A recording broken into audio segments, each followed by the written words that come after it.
If you haven't been to Cuthbury since last season, you may well not be aware of this rather fine structure that's been erected between the dugouts. Still work in progress. There's going to be a scoreboard attached to the front, so that should save the embarrassment of not knowing what the score is and having to ask the person next to you.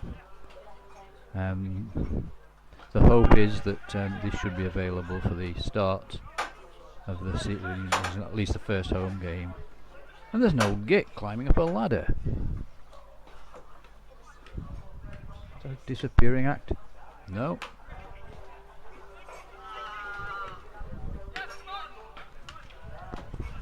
Made it. Well done, old bloke.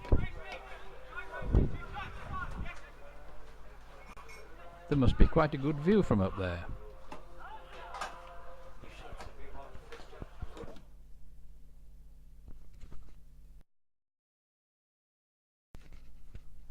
And so it is. It's a very good place from which to make a video of the game, and so the plan for this season is to make the most of it. And quite a lot of you already will have seen that several games have been shown in their entirety on YouTube, and the aim is to carry that on into the season wherever possible. Sending the whole video straight to YouTube is actually much quicker than doing an edited version, but it does mean that there's no fancy stuff like captions or slow-mo or anything like that. There will be a short video just featuring goals and maybe one or two other interesting things that we'll send up quite a bit later. If it's a 0-0 draw and nothing interesting happens, then maybe not. For home games on a Saturday, if all goes well, the film should be available by about 7:30.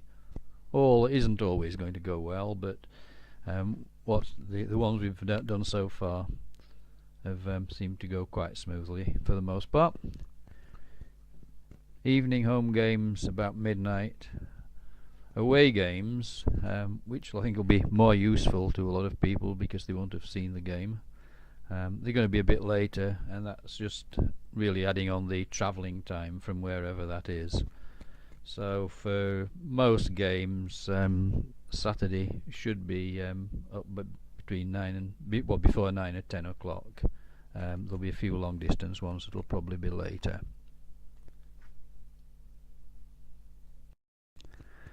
I'm not going to give away the score up front, so if you happen to want to watch the game without knowing the score so that you can relive the same agonies that we've already been through, you can do that. If you are going to do it, it's probably best to avoid linking via the website or Facebook, because there will be the result on there, I'm sure. So the simplest way is to go directly to youtube.com/user/Cuthbury, and that will bypass that stage. There'll probably already be Ken's match summary there, and I don't think I can persuade him to give a summary without mentioning the results, so you probably ought to save that till later as well. As well as showing the game on YouTube, it's also going to be on in the clubhouse on the big TV. It's got to compete with live Premiership games and other stuff, so it's not obvious exactly when the matches are going to be shown, so you probably need to check that out with Matt or any of the other bar staff.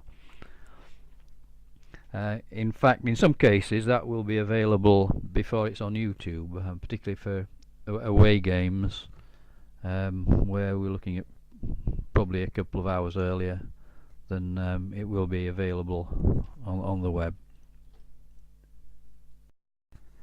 If you have any comments, anything you like, anything you don't like, any suggestions will be welcome. Or maybe not any suggestions, but just let me know. Possibly a good place to do that would be the Wimborne forum. Then other people can join in, and any comments will be all in the same place. But let me know by whatever means. Okay, that's what we're aiming to do. What I'm going to do now is just go on and give a few details about how to get the best out of YouTube, and sorting out resolutions and what to do if you get buffering and that. If you're an expert on using watching videos on the internet, you can probably sort of switch off now and go and do something useful. If not, stick around.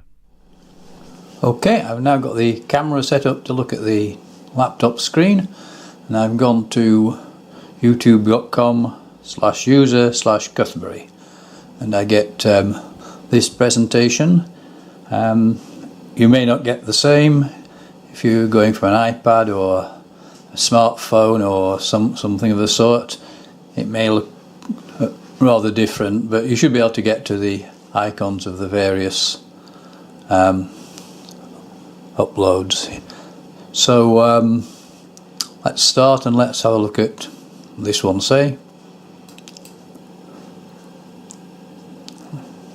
And away we go. This is the game at Bashley, and the first thing to do, bottom right hand corner, click the full screen and get a decent sized picture.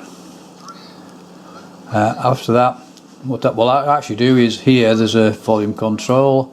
If I turn that down, you can hear me. If you turn it down, you won't be able to hear me.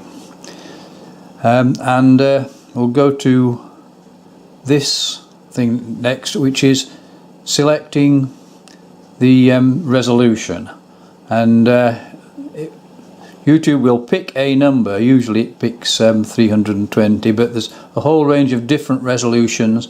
The higher the value, the higher the resolution. And the top one disappears. Let's have another go. If we go to that, you probably won't notice any difference. There's some degradation in the image going through the camera, and also you probably set it a lower resolution on your own computer, but this is the highest resolution. It's full HD. It's equivalent effectively to broadcast HD, but having said that, the quality isn't quite up to that standard. There are a few compromises made, but it's pretty good quality and probably better than you need unless you're watching it on a very large screen. Go that 720p is again HD, but it is a lower resolution variant, and you can't see on here. There are ways of sort of comparing them, but effectively I've never really been able to spot a difference looking on either on a large TV screen or on the laptop. So there's effectively no difference between them. Coming down a bit, 480p, that's more or less equivalent to the old analog standard that we were quite happy with for 30 or 40 years. And oh, we're starting a game. And that's slightly, it is possible, if you've set up properly, to notice a slight drop in quality, but not really enough to worry about.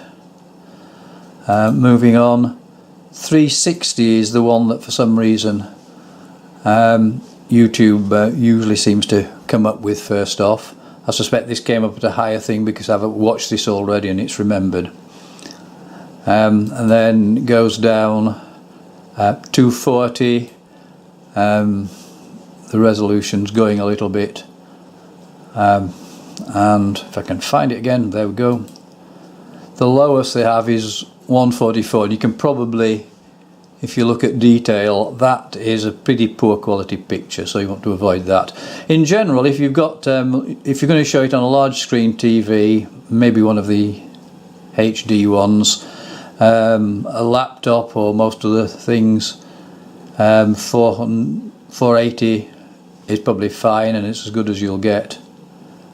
And 360 or even 240 if you're going to be watching on a smartphone or a small tablet or something like that. You might wonder why you just don't go for the highest resolution anyway. and there are at least a couple of very good reasons. And basically, the higher the resolution, the more data is involved, and that seems to be a crappy picture, so I must be on 144. Let's forget that. Let's go up to that one.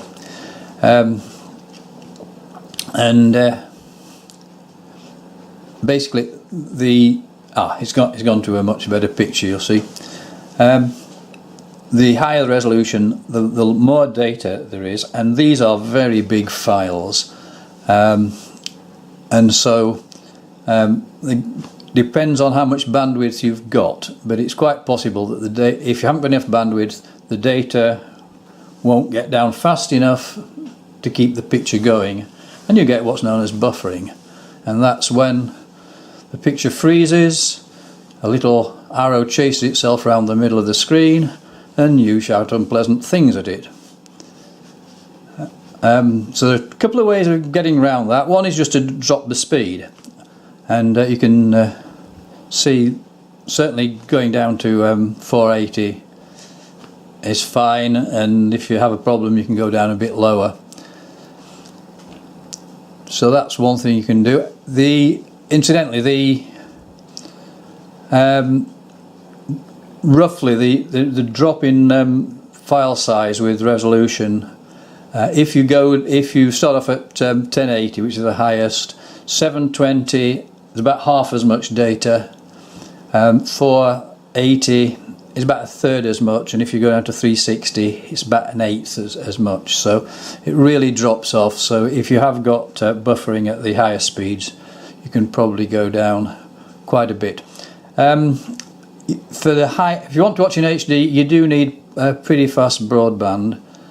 You're going to need at least a throughput of about 8 megabits per second, and that's a throughput, that's not what's on the advertisement. Otherwise you're likely to get buffering, and so 4 megabits still for the lower value of HD, and again that's a relatively high speed for some of the places in this area. If that doesn't fix it, the other approach is pause the video.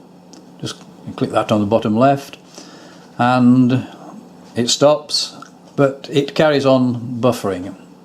So there's a little timeline along here. The red bar shows how far you've got into the video already.